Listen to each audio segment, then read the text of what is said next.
선지자로소이다.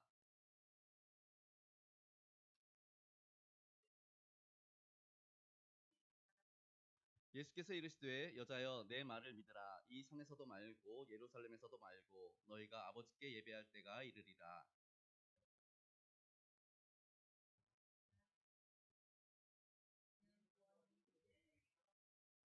아버지께 참되게 예배하는 자들은 영과 진리로 예배할 때가 오나니 곧 이때라. 아버지께서는 자기에게 이렇게 예배하는 자들을 찾으시느니라.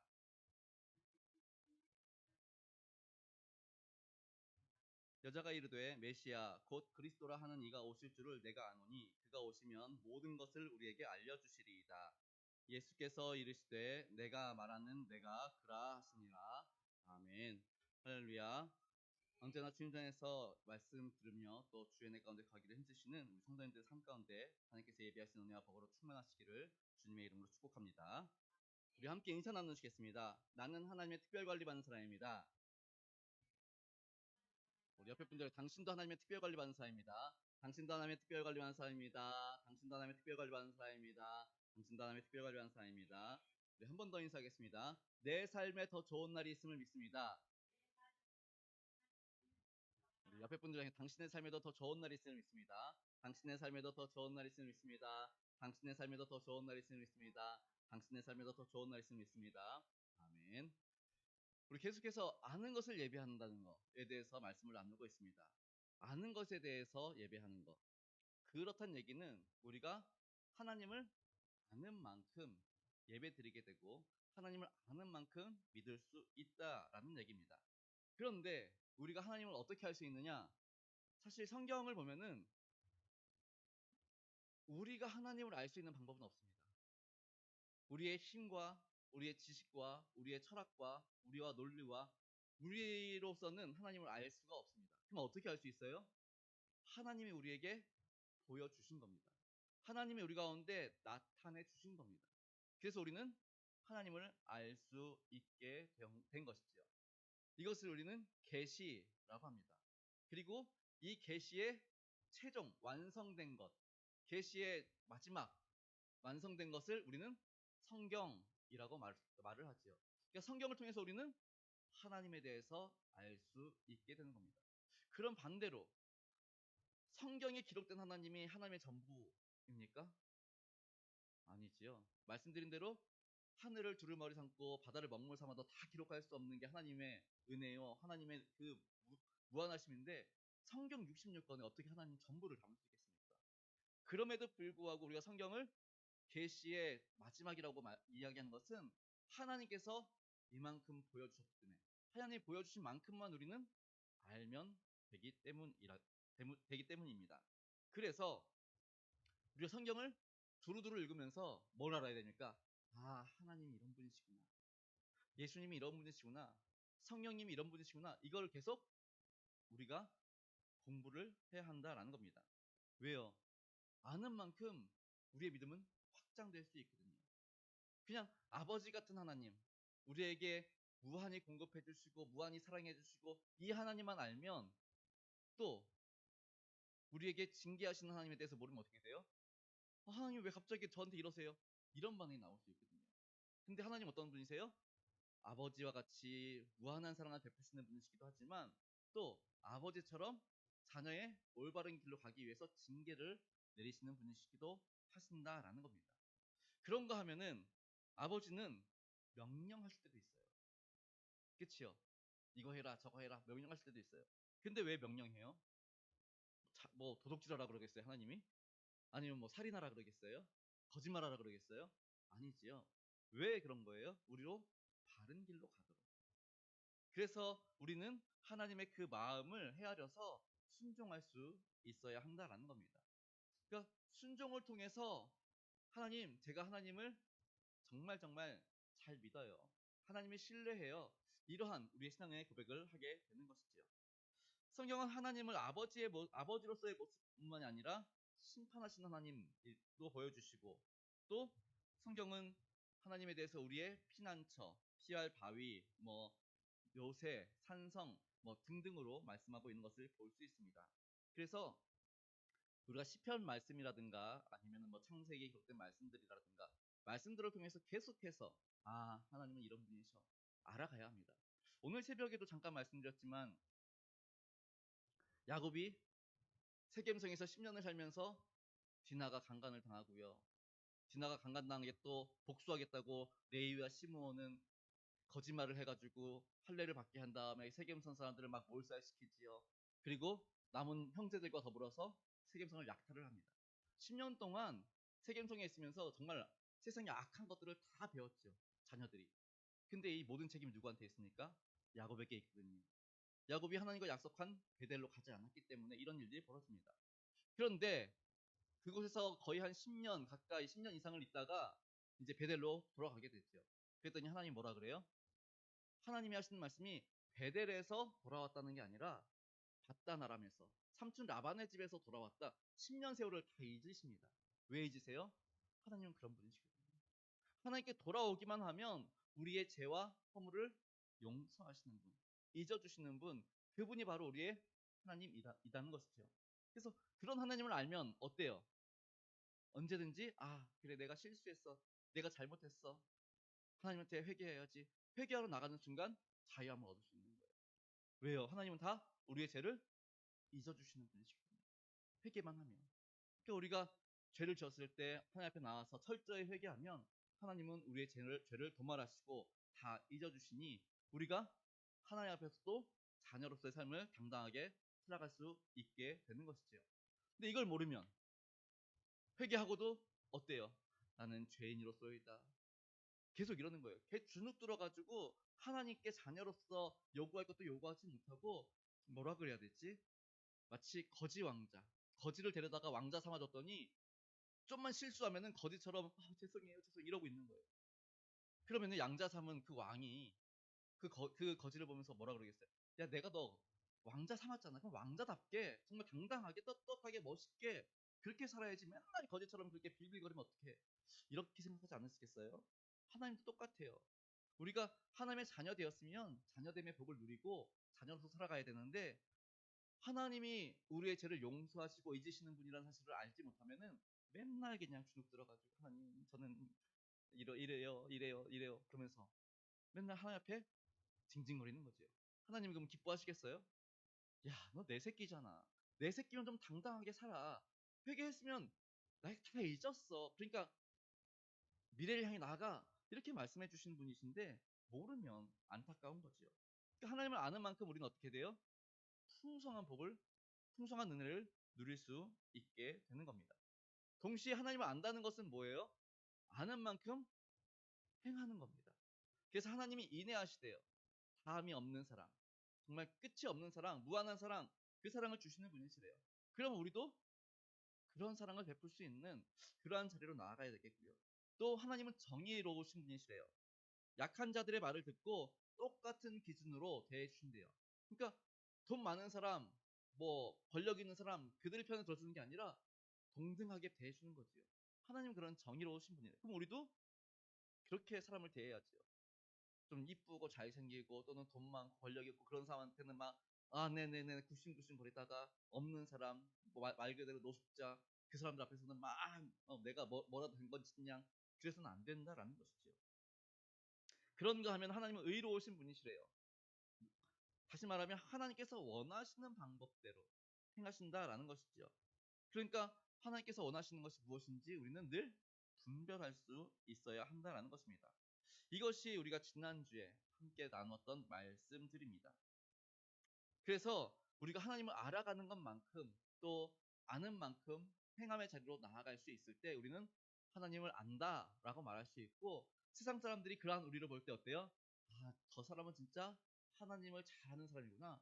그리고 동시에 우리를 통해서 사람들이 하나님에 대해 알 수 있게 되는 거죠. 우리가 하나님을 두려워하지도 않고 하나님을 제대로 경배하지도 않고 하나님께 정말 막무가내로 대하면은 세상 사람들이 뭐라 그러겠어요? 쟤들이 믿는 하나님은 어떤 하나님이야 도대체? 이렇게 되는 거죠. 근데 정말 하나님을 두려워할 줄 알고 경배할 줄 알고 하나님 말씀대로 살아갈 줄 안다면 쟤네들은 정말 성경에 있는 대로 살아가는 이유가 하나님이 정말 살아계셔서 역사하시니까 그 하나님이 두려워서 또는 그 하나님의 사랑이 너무 커서 저렇게 하는구나 라고 알게 되겠지요. 그러면 그들도 우리를 통해서 살아계신 하나님을 알게 되고 그 하나님의 위대하심을 알게 되는 것이지요. 그러니까 하나님을 아는 만큼 우리는 삶에서 예배하게 되고요. 그 삶의 자리에서 예배할 때 세상 사람들은 우리를 통해서 하나님을 알아가게 되는 것입니다. 오늘은 계속해서 이제 예수님에 대해서 더 알아보려고 합니다. 하루는 나그네가 이제 길을 가다가 밤이 늦어가지고 이제 주막 같은 데 들렸습니다. 주막에서 이제 이야기를 하는데 이 산을 넘어가려면은 해가 뜬 다음에 넘어가야 됩니다. 동트기 전에 새벽에 가면은 이 산에는 산짐승들이 많아가지고 위험합니다. 그리고 산짐승만 많은 게 아니라 산짐승을 잡기 위해 함정을 좀 이렇게 파놓은 데가 많기 때문에 낮에 보면은 햇빛이 있을 때 보면은 쉽게 구별할 수 있어서 피해갈 수 있지만 밤에는 어두워서 잘못 발을 헛디디면 함정에 빠져가지고 구덩이에 빠집니다. 위험합니다. 그러니 해 뜨면 출발하세요. 그렇게 이야기를 했습니다. 그런데 이 나그네가 너무나 바빠갖고 너무나 급한 일이 있어가지고 동트기 전에 이제 막 동이 터오려고 하는 그때 이제 움직이기 시작했습니다. 당연히 산속에 들어가니까 나무에 이제 하나도 안 보이는 거죠. 캄캄하지요. 그리고 조심스럽게 나무를 이렇게 더듬더듬 해가면서 이제 길을 가기 시작했습니다. 그러다가 아니나 다를까 구덩이에 푹 빠져버렸습니다. 근데 막 살려주세요, 살려주세요 소리치는데 그 밤에 그 새벽에 누가 오겠습니까? 아무도 안 오지요. 그렇게 두어 시간이 지났습니다. 이제 해가 어느 정도 떠오르니까 사람 소리가 나기 시작합니다. 그래서 막 사람이 이렇게 오는 소리가 나니까 막 소리를 질렀습니다. 살려주세요, 저 좀 도와주세요, 막 소리 질렀더니 그 소리를 들은 한 사람이 다가오는 겁니다. 그래서 묻습니다. 당신은 왜 구덩이에 빠졌습니까? 앞이 잘 안 보였습니까? 그래서 이제 이 사람이 한 얘기가 아니 저는 급한 일이 있어가지고 새벽 동트기 전에 출발했습니다. 그래가지고 캄캄해가지고 아무것도 보지 못했습니다. 막 얘기를 했어요. 그랬더니 그 사람이 아니 왜 당신은 말을 듣지 않습니까? 주막에서 사람들이 다 얘기했고 동트면 움직이라고 말을 했는데 왜 그렇게 말을 안 들어가지고 이렇게 어려운 일을 당하십니까? 당신은 말을 안 들었기 때문에 당신이 빠진 거 어쩔 수 없습니다. 그러고 그냥 가는 거예요. 어떤 사람들이 이 이야기를 하면서 뭐라고 하냐? 이런 사람들이 있대요. 어떤 사람들이냐? 유교, 공자, 공자왈 맹자왈 하는데 옳고 그름을 얘기하지만 정작 훈계만 할 뿐, 사람을 도와주거나 그러지는 않다라는 거지. 그냥 야 이렇게만 해, 저렇게 해. 그러니까 이야기는 많이 합니다. 좋은 이야기 많이 합니다. 그런데 어떻게 해요? 돕지는 않아요. 네가 해야 할 일이야. 이건 네 일이야. 이렇게 떠넘기는 거죠. 그렇게 그냥 갔습니다. 그리고 또 한참을 기다렸습니다. 근데 또 소리가 나는 거예요. 그래서 이번엔 막 소리 쳤어요. 살려주세요. 저 좀 도와주세요. 그랬더니 또 어떤 사람이 다가오는 거예요. 그랬더니 당신 왜 이렇게 빠졌습니까? 그랬더니 또 이제 자초지종을 얘기했지요. 그랬더니 아 그렇습니까? 그럼 당신은 전에 착한 일을 한 적이 있으십니까? 당신같이 이렇게 어려움 빠진 사람 도와준 적이 있습니까? 그랬더니 빠진 사람이 아, 제가 그런 일을 잘 못했습니다. 막 얘기했어요. 그랬더니 이 사람이 아 그렇군요. 그럼 나도 당신을 도와줄 수 없습니다. 그래도 그냥 가는 거예요. 이거는 불교랍니다. 불교. 뭐예요? 인과응보. 내가 한 만큼 보응 받는다라는 거죠. 그러니까 유교나 불교는 이게 좀 뭐라 그래요? 그러니까 불교는 뭔가 이렇게 와야지 가는 거고 인과응보고 유교는 그냥 훈계만 할 뿐입니다. 그리고 또 한참 시간이 지났습니다. 또 이제 정오쯤 됐을 때 또 사람 소리가 들리길래 또 막 살려주세요, 도와주세요 소리 쳤더니 어떤 사람이 다가오는 거예요. 근데 이번에도 당신 왜 빠졌습니까? 이렇게 물을 짜고 제가요 이렇게 얘기하는데 이 사람이 갑자기 보자마자 구덩이로 뛰어드는 거예요. 그러더니 자기 힘을 다해가지고 그 사람 막 끌어올려가지고 막 들어 올려가지고 구덩이에 나오게 해줬어요. 그래가지고 구덩이에 빠진 사람 나왔어요. 근데 그 사람 어떻게 돼요? 그 사람이 구덩이에 있는 거죠. 그래서 아 저는 괜찮으니까 그냥 가세요. 뭐 하면은 가다가 사람을 불러서 좀 도울 수 있게 해주세요. 이러는 거예요. 저는 신경 쓰지 마세요. 당신 갈 길 가세요. 이렇게 그냥 보내시는 거예요. 아니 이런 사람이 어디 있어요? 이게 바로 기독교라는 겁니다.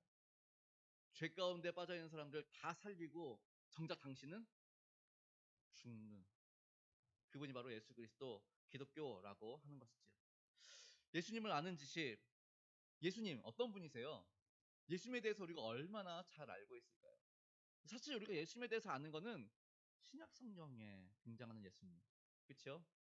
가난한 자들을 돌아보시고 치료해 주시고 또 말씀 전해 주시고 천국 복음 전하시고 그리고 모든 질병 걸린 자들 고쳐 주시고 귀신 쫓아내시고 그런 예수님. 그런 예수님에 대해서 너무나 우리가 잘 알고 있습니다.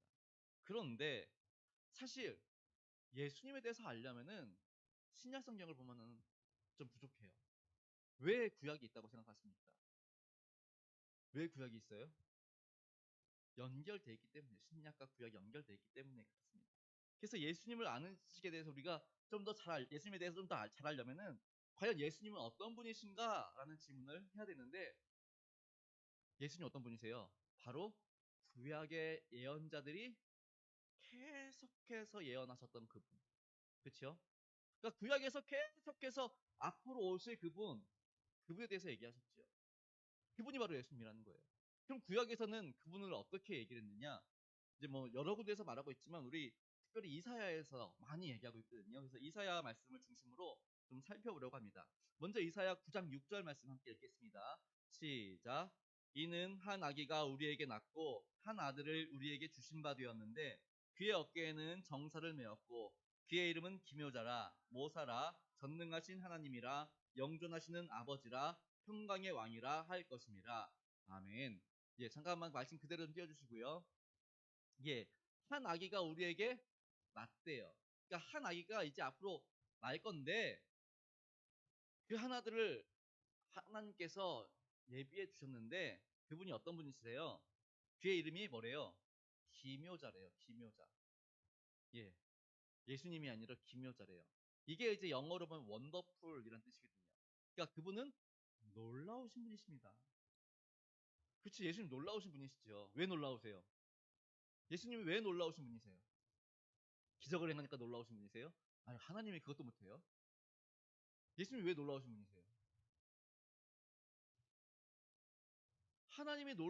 예수님이 놀라우신 분은 하나님이시잖아요. 창조주시잖아요. 그런 하나님이 우리랑 똑같은 인간으로 오셨어요. 그런데 인간 성인으로 오신 게 아니라 갓난 아기로 오신 거예요. 그러니까 우리랑 똑같이 기어다니시고 옹알이 하시고 아니 예수님 태어나자마자 막 말했겠어요? 아니 아니라니까요. 또 우리랑 똑같이 인간의 몸을 입고 오셔서 똑같이 엄마 젖을 먹고 자랐고요. 그리고 대소변 가리지 못해가지고 실례하고요. 그 다음에 배고프면 울고요. 칭얼칭얼 거리고요. 그렇게 자랐단 말이에요.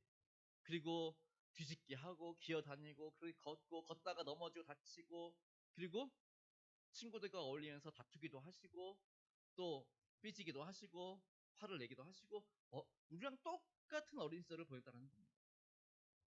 뭐 예수님은 뭐 어릴 때부터 고고하게 뭐 나는 하나님의 아들이니까 이런 분 아니시라는 거예요. 아니 하나님이신데 어떻게 우리랑 똑같이 그럴 수 있냐는 거예요. 놀랐다는 거예요. 그래서 놀랍다는 거예요. 그분이 바로 하나님이시라는 거예요. 놀랍다는 거예요. 그리고 그분은 한 번도 이스라엘 밖으로 나간 적이 없으세요. 그런데 오늘날 어때요? 온 세계 사람들이 다 알아요. 예수님은 한 번도 글을 쓴 적이 없으신데 오늘날 전 세계 책 3분의 1 정도가 또는 절반까지 예수님에 관련된 책들이래요. 놀라우신 분이라는 거예요. 그리고 또 다른 이름 모사래요. 모사. 이 모사라는 말은 또 영어로 카운셀러예요. 그래서 상담자, 우리를 상담해 주시는 분이라는 뜻입니다. 그 예수님은 장차 오실 그 예수님은 우리를 상담해 주시는 분. 상담하는 게 뭐예요? 우리의 아픈 이야기를 들어주시고, 우리의 슬픔을 유래해 주시고, 또 옆에서 이렇게 다독다독 해주시고 이런 분이시라는 거예요. 근데 실제로 신약 성경에 보니까 어때요? 아, 진짜 예수님이 이런 분이시구나. 아픈 사람들 그냥 두지 않으세요. 오는 사람들 다 치료해 주시고요. 만져 주시고요. 병 고쳐 주시고요. 귀신 쫓아 주시고요. 천국 복음 전하면서 야, 너희들 정말 하나님의 백성으로서 천국에서 만나자. 그런 말씀해 주시는 분이시라는 것이죠. 그런가 하면은 또 다른 이름이 있는데 전능하신 하나님이시래요. 그 인간의 모습을 입고 오신 그 예수님이 하나님과 동등하시다라는 거예요. 그리고 영존하시는 아버지시래요. 예수님이 어떻다고요? 영원히 존재하시는 분. 그런데 이 말은 뭐예요? 창조 전부터. 그러니까 이미 세계가 시작될 때 모든 것이 시작되기 전에 태초부터 계셨고 정말 마지막까지 영원히 계실 그 예수님에 대해서 지금 얘기하는 겁니다. 그리고 평강의 왕이래요.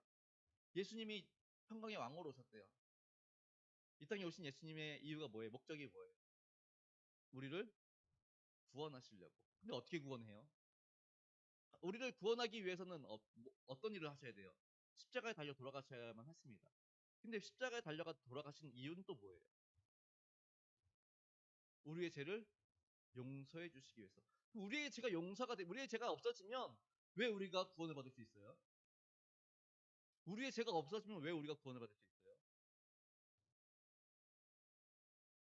우리의 죄가 없어지면 하나님과 교제할 수 있거든요. 하나님을 만날 수 있거든요. 다시 말하면 예수님께서 평강의 왕이라는 것은 하나님과 더불어 우리를 화평케 하기 위해 오셨다라는 겁니다. 우리의 죄를 다 가져가시고 우리로 하나님과 교제할 수 있게 해주시는 분, 그거 하기 위해서 오시는 분이라고 지금 말하고 있죠. 이게 구약에서 말하는 예수님입니다. 이사야가 예언한 예수님에 대한 이야기입니다. 우리 한 번 더 한 군데 더 읽겠습니다. 이사야 53장 4절로 5절 시작. 그는 실로 우리의 질고를 지고 우리의 슬픔을 당하였거늘 우리는 생각하기를 그는 징벌을 받아 하나님께 맞으며 고난을 당한다 하였노라. 그가 찔림은 우리의 허물 때문이요 그가 상함은 우리의 죄악 때문이라. 그가 징계를 받음으로 우리는 평화를 누리고 그가 채찍에 맞음으로 우리는 나음을 받았도다. 아멘. 이것도 그대로 좀 보여주세요. 예, 이사야는 또다시 이야기입니다. 그분, 기묘자요, 모사요, 전능하신 하나님이시요, 염전하신 아버지시요, 평강이 하신 그분은 장차 어떻게 된다고요? 찔림을 당할 거래요. 뭐 때문에? 우리의 허물 때문에. 그리고 그가 상하게 될 거래요. 뭐 때문에? 우리의 죄악 때문에. 그리고 그가 징계를 받게 될 텐데 그분의 징계로 인해서 우리는 평화를 누릴 수 있게 된대요. 누구와 더불어? 하나님과 더불어. 그리고 그분이 채찍에 맞음으로 해서 우리는 나음을 입는데요. 이게 너무 이렇게 우리 기독교는 역설적이라고 얘기해요. 역설적인 종교라고 얘기하는데 이게 무슨 말이냐? 말도 안 되는 일이 계속 일어나는 거예요. 다시 말하면 아니 정작 예수님은 찔리고 상하고 고통받고 징계받고 채찍맞는데 그 예수님은 계속 고난당해요. 십자가 지시고 못 박혀 돌아가시고 채찍질 맞고 정말 조롱당하고 피 흘리시고 그런데 예수님은 그렇게 막 무참히 짓밟히시는데 그런데 우리는 어떻게 된대요? 우리는 어떻게 된대요? 그분이 죽음으로써 우리는 살아나게 되고요. 그분이 채찍에 맞음으로써 우리는 그분이 채찍에 맞아서 온몸에 상처를 입게 되면은 반대로 우리의 온몸에 있는 상처는 나음을 입게 된대요. 그리고 그분이 징계를 받고 죽으면 우리는 평화를 누릴 수 있게 되고요. 이게 말이 이상하죠. 이게 역설적이라는 거예요. 그러니까 지금 이사야가 말하는 거는 바로 이런 겁니다. 그분은 이러한 일을 당할 건데 다 누구를 위해서? 너희들을 위해서. 너희들의 허물을 없애기 위해서, 죄악을 없애기 위해서, 또 하나님과 더불어 평화를 누리게 하기 위해서, 그리고 너희들의 모든 질병을 위해서 이 일을 당할 것이다 라고 이야기합니다. 계속해서 5절을 보시면 그가 찔림은 우리의 허물 때문이요 또 상함은 이렇게 얘기했죠. 그리고 4절에 보면은 그는 실로 우리의 질고를 지고, 질고가 뭐예요? 이게 질고가 이제 좀 한자인데 제가 찾아봤을 때 질병, 네, 질병 같은 거. 그러니까 우리의 질병 때문에 우리가 너무 아파하는 모습들 보면서 우리 그렇잖아요. 부모님들 보면은 어린 자녀가 감기 걸리면은 막 옆에서 이렇게 막 수건 이렇게 닦아주면서 막 열도 내려야 되고 막 옆에서 어때요? 마음 아파하잖아요. 예, 그분은 우리의 질고를 그렇게 친대요. 우리가 우리의 그 아파하는 모습을 보시고 수치 아파하시면서 슬픔 당하시는 분이시랍니다. 그렇게 우리 구약에서 말하는 오실 예수님, 메시아는 이런 분이시다라고 이야기를 해주고 있는 겁니다.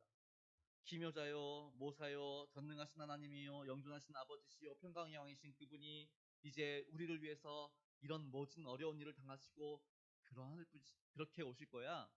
그분은 그렇게 하실 거야. 이렇게 지금 말씀하시지요. 우리 계속해서 이사야 61장 1절로 3절 말씀, 이사야 61장 1절로 3절 읽겠습니다. 시작. 주 여호와의 영이 내게 내리셨으니 이는 여호와께서 내게 기름을 부으사 가난한 자에게 아름다운 소식을 전하게 하려 하심이라.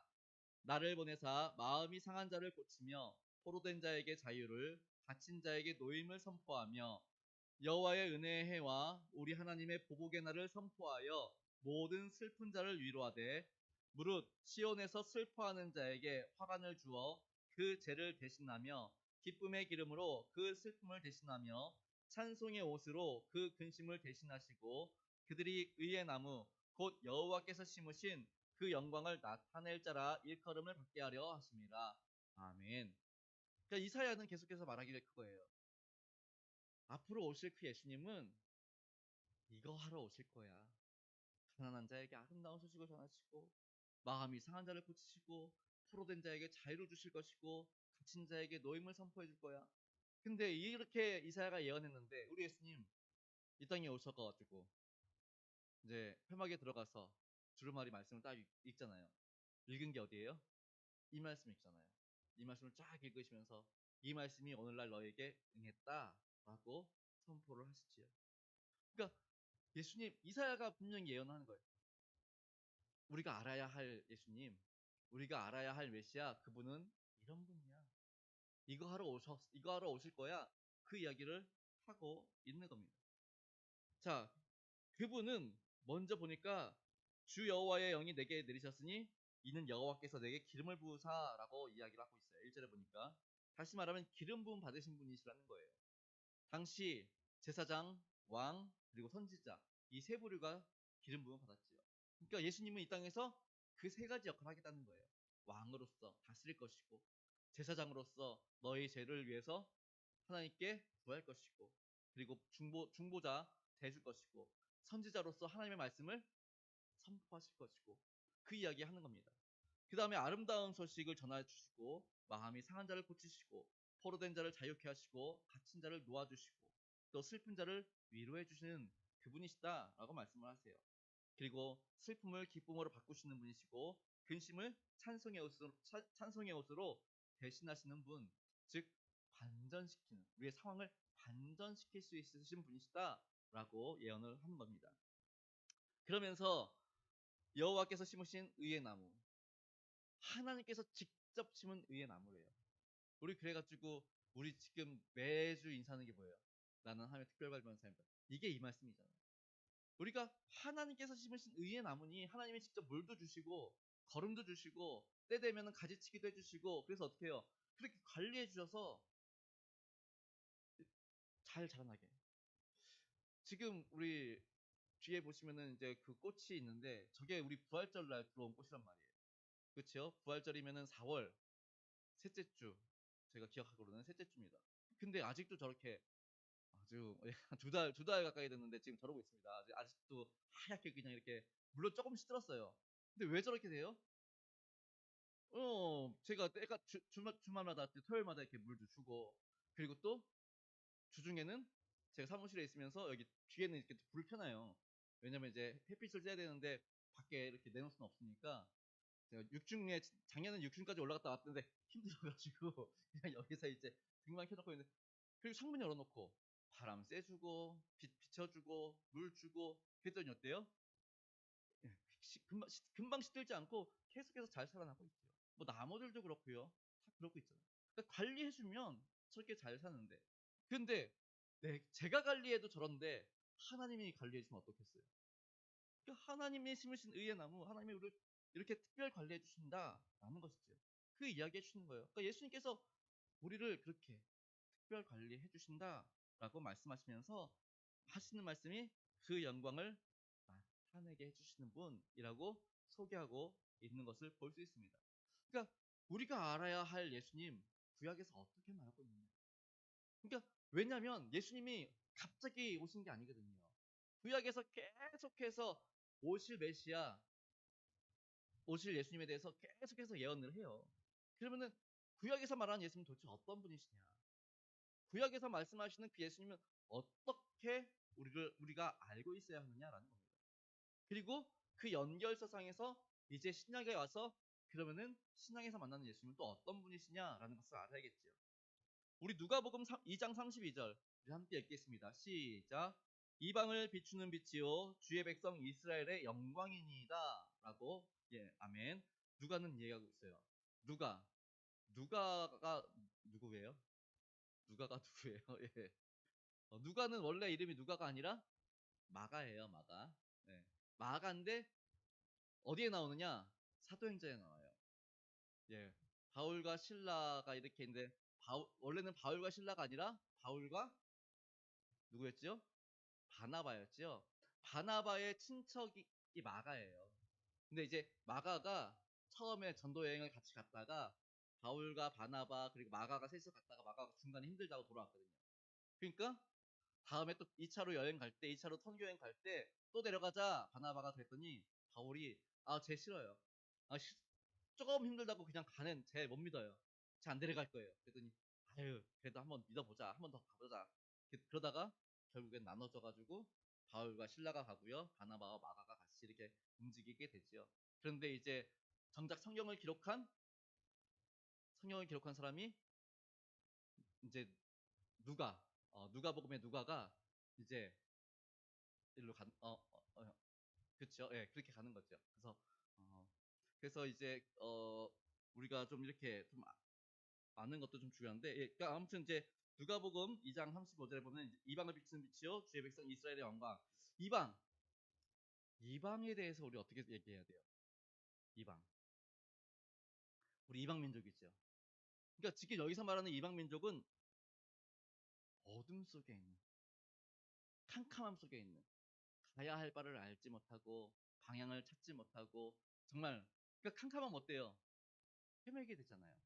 그러니까 지금 그런 가운데 있는데 그 이방을 비추는 빛으로 오신 분이 바로 예수님이시다라는 거예요. 그런가 하면은 이스라엘의 영광이래요. 그래서 이스라엘의 영광, 이 영광이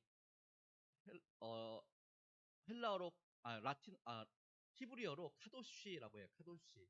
이 카도시라는 말은 어디에서 쓰이냐면은 출애굽기에 성막을 완성했잖아요. 성막을 완성하고 원상하니까 어떻게 됐어요? 하나님의 영광이 하면서 안개처럼 이렇게 착했잖아요. 그게 이제 카도시예요. 하나님의 영광이 나타나는 거. 하나님의 임재, 이게 카도시예요. 그러니까 지금 예수님께서 이 땅에 오신 것은 하나님의 영광이 임했다. 하나님이 직접 임했다. 지금 그 이야기 하는 겁니다. 그리고 아까 말씀드린 대로 어둠을 밝히는 빛이라는 것은 이방인들이 어둠 속에서 헤매고 있는데 우리 마태복음에 보면은 예수님의 족보 쭉 나오죠. 거기에 이제 마리아를 빼고 4명의 여인이 더 나와요. 누가 나와요? 다말, 라합, 룻, 그리고 바세바 이렇게 나와요. 근데 이 4명의 여인이 기본적으로 말도 안 되는, 그치요? 다말 어때요? 이게 유다의 부인이에요, 며느리예요. 뭐라고 해야 돼요, 이거를? 그치요? 좀 애매한. 그러니까 이게 족보상으로 막 꼬이는 거예요. 말도 안 되는 그런 관계예요. 근데 그런 관계에 있는 여인이 예수님의 족보에 올라가요. 그런데 더 기가 막힌 거는 뭐냐? 이 다말이란 여인이 이방인이에요. 가나안 여인이거든요. 그런가 하면은 라합 잘 알잖아요. 라합 어디서 만날 수 있어요? 여호수아에서 만날 수 있지요. 여리고성 점령할 때. 그러면 라합은 어떤 여자예요? 기생이에요. 술 팔고 몸 팔고 하는 여자예요. 그런가 하면은 이 여인 역시도 가나안 사람이지요. 이방인이에요. 룻, 룻 어때요? 모함 여인이죠. 이방인이에요. 그런가 하면은 이 여인 역시도 물론 사별을 했지만, 그쵸? 남편이 죽고 그런 상황이지요. 그리고 이제 또 다른 남자를 만나게 되는. 그런가 바세바는 사실은 양다리 걸친 거죠. 남편 살아 있음에도 불구하고 물론 다윗이 꼬셨지만 그렇죠. 다윗이 꼬셨지만 어쨌든 두 남자를 이렇게 품었던 여인이기도 하지요. 그런데 이 바세바가 우리아의 아내라고 등장을 해요. 근데 이 우리아가 어디 사람이에요? 헷 사람이거든요. 그러면 이 바세바 역시 헷 여인일 가능성이 굉장히 높다라는 거죠. 그래서 이 예수님의 족보에 나온 이 여인들이 다 이방인, 그리고 또 말도 안 되는 그 관계 속에 있는 여인들, 그렇게 나오는데, 다시 말하면 어둠을 밝히는 빛. 그렇게 이방인들은 그럴 수 있어. 그럼에도 불구하고 그들을 빛으로 인도하시는 분, 그분이 바로 예수님이시다라고 지금 누가는 이야기하고 있는 것을 볼 수 있습니다. 그런가 하면은 요한복음에는 어떻게 나와요? 요한복음에는 예수님이 직접 자신에 대해서 얘기하죠. 나는 뭐라고 얘기해요? 나는 생명의 떡이야. 이 생명의 떡이라는 얘기를 언제 해요?